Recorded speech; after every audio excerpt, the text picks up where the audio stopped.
Presented by CBL DJ.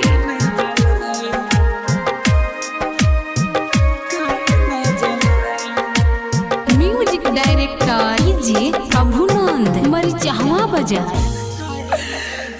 तू चल गइल करे जा हमरा तकदीर से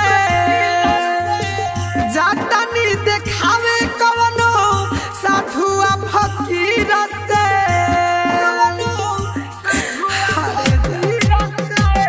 सूती जे रतिया में हो सूती जे रतिया में तो निंदिया उड़ा देला चल गइलू याद तू काहे ना जला तू चल गइलू याद तू काहे ना जला डीजे प्रभुनंद डीजे प्रभुनंद चल गइलू याद तू काहे ना जला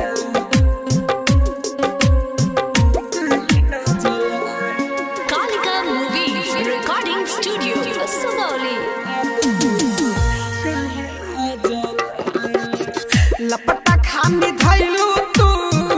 हमारा अंग अंग में तोहरे पर छाई लौके ताकि जेन छन में हरे जा ठीक ना कइलू लपटा खानी धैलू तू हमारा अंग अंग में तोहरे पर छाई लौके ताकि जेन छन में चलिल जब रहिया नहीं लौके ऊंचा खला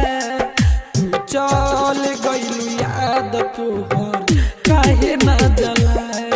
तू चल गइलू याद तोहर काहे ना जला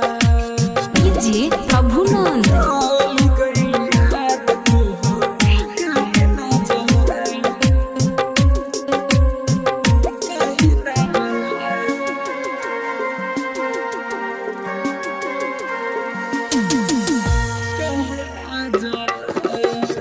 अखिया दरिया भइल सनोज प्रेमी के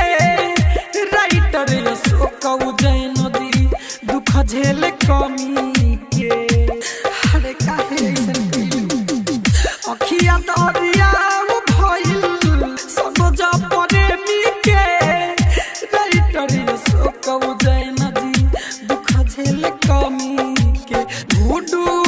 नितेश संग कइलू ना भला तू चल गइलू याद तोहर